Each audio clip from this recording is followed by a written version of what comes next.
ದಯಾನಂದ ಸೇರಿ ಮೂವರು ಐಪಿಎಸ್ ಅಧಿಕಾರಿಗಳ ಅಮಾನತು ಕುರಿತಂತೆ ಮೂವರು ಅಧಿಕಾರಿಗಳ ಅಮಾನತು ವಿಚಾರವಾಗಿ ಮುಖ್ಯಮಂತ್ರಿಗಳಿಗೆ ಪತ್ರ ಬರೆದಿದ್ದಾರಲ್ಲ.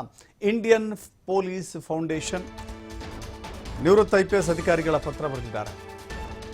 ಅಲ್ಲಿಗೆ ಐಪಿಎಸ್ ಅಧಿಕಾರಿಗಳ ಸಂಘ ಕೂಡ ಇದರ ವಿರುದ್ಧದ ನಿಲುವನ್ನು ತಳೆದಿದೆ.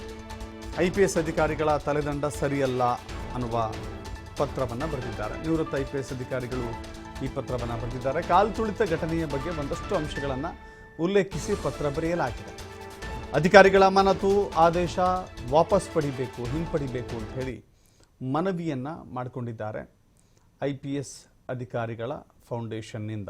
ಯಾಕಂತ ಹೇಳಿದ್ರೆ ಅವರ ಹಿತ ಕಾಯಲಿಕ್ಕೆ ಅಂತ ಹೇಳಿ ಒಂದು ಫೌಂಡೇಶನನ್ನು ಮಾಡ್ಕೊಂಡಿರ್ತಾರೆ. ನಿವೃತ್ತ ಐಪಿಎಸ್ ಅಧಿಕಾರಿಗಳ ಸಂಘ ಅಂತಲೋ ಫೌಂಡೇಶನ್ ಅಂತಲೋ. ಇದೀಗ ಅವರು ಈ ರೀತಿ ತಲೆದಂಡ ಆದರೆ ಸರಿಯಲ್ಲ, ಅಧಿಕಾರಿಗಳ ಹಣೆಗೆ ಕಟ್ಟೋದಿದೆಯಲ್ಲ, ಇದು ಎಷ್ಟರ ಮಟ್ಟಿಗೆ ಸರಿ ಅನ್ನುವ ಪ್ರಶ್ನೆಯನ್ನು ಎತ್ತಿದ್ದಾರೆ.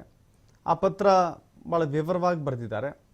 ಆ ಪತ್ರದ ಪ್ರತಿಯನ್ನು ಕೂಡ ನಿಮಗೆ ತೋರಿಸ್ತಾ ಇದ್ದೀವಿ. ಆ ಪತ್ರದಲ್ಲಿ ಏನಿದೆ ಅಂತ ಕೂಡ ಒಂದು ಸಲ ಕ್ವಿಕ್ ಆಗಿ ನೋಡ್ಕೊಂಡ್ಬಿಡೋಣ. ಪತ್ರದಲ್ಲಿ ಏನಿದೆ, RCB ಮ್ಯಾನೇಜ್ಮೆಂಟ್ನ ಸೋಷಿಯಲ್ ಮೀಡಿಯಾ ಪೋಸ್ಟನ್ನು ಉಲ್ಲೇಖ ಮಾಡಿದ್ದಾರೆ. RCB ಒಂದು ಪೋಸ್ಟ್ ಹಾಕುತ್ತೆ, ನಾಳೆ ಮೆರವಣಿಗೆ ಅಂತ ಹೇಳಿ. ಈ ಕಾರಣದಿಂದಲೇ ಸ್ಟೇಡಿಯಂ ಬಳಿ ಹೆಚ್ಚು ಜನ ಸೇರಿದ್ರು. ಪೊಲೀಸ್ ಇಲಾಖೆಯಿಂದ ಬಂದೋಬಸ್ತ್ ಮಾಡಿಕೊಳ್ಳಲಾಗಿತ್ತು. ಆದರೆ ಟಿಕೆಟ್ ಬಗ್ಗೆ ಸಾಕಷ್ಟು ಗೊಂದಲ ಇತ್ತು. ಎರಡು ಕಡೆ ಕಾರ್ಯಕ್ರಮಕ್ಕೆ ಪೊಲೀಸರು ಬಂದೋಬಸ್ತ್ ಮಾಡಿದ್ರು. ಊಹೆಗೂ ಮೀರಿ ಜನ ಈ ಕಾರ್ಯಕ್ರಮಕ್ಕೆ ಅಥವಾ ವಿಜಯೋತ್ಸವಕ್ಕೆ ಬಂದಿದ್ರು. ಟಿಕೆಟ್ನ ಮಾಡಿದ್ರೆ ಅದೊಂದು ಸಿಸ್ಟಮೆಟಿಕ್ ವೇನಲ್ಲಿ ಆಗೋಗ್ತಿತ್ತು. ಈ ಗೇಟಿಗೆ ಎಷ್ಟು ಜನ, ಆ ಗೇಟಿಗೆ ಎಷ್ಟು ಜನ, ಮತ್ತೊಂದು ಗೇಟಿಗೆ ಮತ್ತಷ್ಟು ಜನ, ಹೀಗೆ.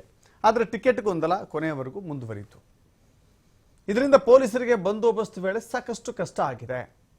ಹೀಗಾಗಿ ಅಧಿಕಾರಿಗಳ ಅಮಾನತನ್ನು ಹಿಂಪಡೆಯಬೇಕು ಅಂತ ಹೇಳಿ ಪತ್ರದ ಮುಖೇನ ಐಪಿಎಸ್ ಅಧಿಕಾರಿಗಳ ನಿವೃತ್ತ ಐಪಿಎಸ್ ಅಧಿಕಾರಿಗಳು ಮುಖ್ಯಮಂತ್ರಿಗಳ ಮೇಲೆ, ಸರ್ಕಾರದ ಮೇಲೆ ಒತ್ತಡವನ್ನು ಹೇರಿದ್ದಾರೆ.